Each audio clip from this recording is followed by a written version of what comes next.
વડોદરા જિલ્લામાં ભાજપાના 5 ધારાસભ્યોની સહીવાળો પત્ર વાયરલ થતા રાજકીય ખળભળાટ મચી ગયો છે।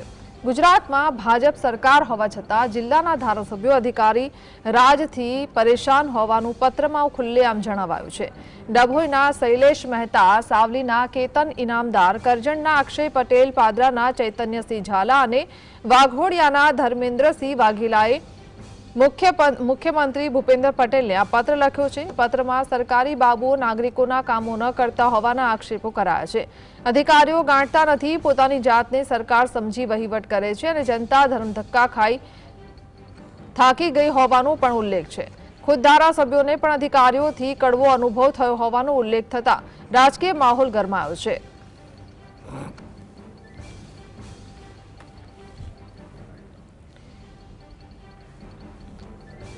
तो संवाददाता रूपेश जोड़ाया है। जी रूपेश, ચોક્કસ હીરાજી, જે પ્રકારે આ લેટર બોમ્બ છે, રાજકીય ખળભળાટ જરૂર મચી ગયો છે આનાથી, કારણ કે આ જે પ્રમાણે લેટર બોમ્બમાં ઉલ્લેખ કરાયો છે કે વડોદરામાં ભાજપા સરકાર હોવા છતાં પણ અધિકારી રાજ હોવાનો આક્ષેપ કરી રહ્યા છે। અધિકારીઓ પોતાને જ સરકાર સમજી બેઠા હોવાનો પણ આક્ષેપ કરી રહ્યા છે। જે રીતે સામાન્ય નાગરિકને અધિકારીઓ પાસેથી કામ કરાવવું હોય તો મુશ્કેલીઓનો સામનો કરવો પડે છે, ધરમ ધક્કા ખાવા પડે છે। ખુદ આવા અનુભવ ધારાસભ્યોને પણ થયા હોવાના કહેવાય છે।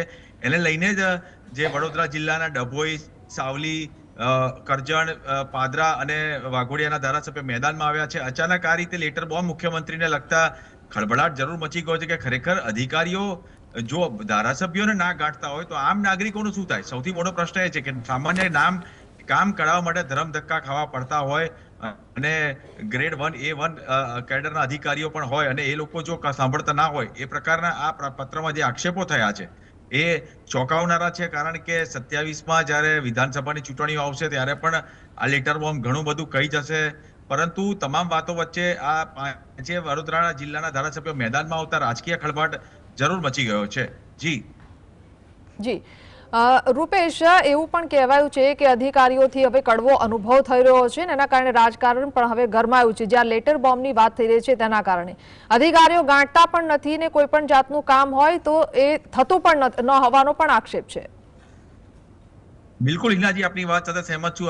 આપે જે પ્રમાણે કીધું, ચોક્કસ જે લેટર બોમ્બમાં પણ આ પ્રકારનો જ ઉલ્લેખ છે કે અધિકારીઓ ગાંઠતા નથી, ધરમ ધક્કા ખાવા પડે છે। એક તરફ મુખ્યમંત્રી જે છે એ બિલકુલ એક્ટિવ છે, ઉપમુખ્યમંત્રી પણ એક્ટિવ છે અને તમામ કામો આમ નાગરિકોના થાય એના માટે પણ તનતોડ મહેનત કરી રહ્યા છે, પ્રશાસનને પણ સૂચન કરે છે। પરંતુ આ તમામ વાતો વચ્ચે જે વરવી વાસ્તવિકતા છે એ ખુલ્લીને બહાર આવી છે। કારણ કે ખુદ ધારાસભ્યો, ખુદ ભૂપેન્દ્ર પટેલની સરકારના જ ધારાસભ્યો વડોદરા જિલ્લાના જે છે એક તરફ કહી શકાય કે વંકાયા છે, એટલે નારાજ થયા છે। એટલે આ નારાજગી કેમ આટલી બધી છે? અધિકારીઓ રાજ, શું અધિકારી રાજ ચાલે છે વડોદરામાં કે ગુજરાતમાં? એ સૌથી મોટો પ્રશ્ન અહીં આગળ ઉભો થાય છે અને હવે ખુલકર બહાર આવી ગયા છે। આ મુખ્યમંત્રીને પત્ર લખવો એટલે બિલકુલ બહુ આ ચોંકાવનારી ઘટના છે કે ખરેખર આ કામ નહીં થતા હોય એવું આમ નાગરિક કહેતા હશે, પણ હવે એનો સપોર્ટમાં પણ ધારાસભ્યો ઉતર્યા છે। એટલે રાજકીય ખળભળાટ આ લેટર બોમ્બથી જરૂર મચી રહ્યો છે। જી રૂપેશ, વિચારવા જેવી વાત છે કે જો ધારાસભ્યોનું જો અધિકારીઓ ન સાંભળતા હોય તો પછી આમ જનતાને, આમ પબ્લિકનું શું? કારણ કે એ જ્યારે કામ લઈને જાય છે ત્યારે અધિકારીઓ એમને કેવો જવાબ આપતા હશે? આ સવાલ આ પત્રથી ચોક્કસ થઈ રહ્યો છે।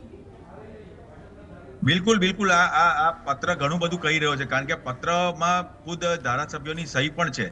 એવું પણ નથી કે આ વાયરલ કર્યો છે, પરંતુ આ ધારાસભ્યોની સહી સાથેના છે અને આ વાયરલ કરવામાં પણ જે છે એ ભાજપ સંગઠન ના દ્વારા જ આ જે લેટર બોમ્બ છે વાયરલ કરાયો છે। એટલે ચોક્કસ અધિકારીઓ નહીં સાંભળતા હોય એ વાત આપણે ચોક્કસ આ લેટર બોમ્બ પરથી માની શકાય એમ છે। અને આમ નાગરિકને મુશ્કેલીઓ પડતી હશે એ આ લેટર બોમ્બ થી ચોક્કસ કહી શકાય કે લોકોના કામ નહીં થતા હોય અથવા લોકો અધિકારીઓને ત્યાં કોઈ એવા કામો લઈને તો જતા નહીં હોય કે જે બિલકુલ ના થઈ શકે એવા હોય અથવા તો બિલકુલ ગેરકાયદેસર અથવા ગેરવ્યાજબી હોય, તો એવા કામ ના થતા હોય તો બરાબર છે। પરંતુ સામાન્ય કામ માટે પણ લોકોને ધરમ ધક્કા ખાવા પડતા હોય, વર્ષો નીકળી જતા હોય, સિનિયર સિટીઝનોને સૌથી વધારે તકલીફો પડતી હોય। એક તરફ મુખ્યમંત્રી સિનિયર સિટીઝનો માટે વિવિધ યોજનાઓ બહાર કરે છે અને તકલીફ ના પડે, લાઈનમાં ઉભા રહેવું ના પડે, તમામ જે એ ફેસિલિટીઓ આપવાનો પ્રયાસ કરે છે। પરંતુ આ તમામ વાતોની વચ્ચે આ લેટર બોમ્બ છે એ ચોક્કસ ખળભળાટ રાજકીય ક્ષેત્રે મચાવી દીધો છે। જી જી રૂપેશ, આભાર।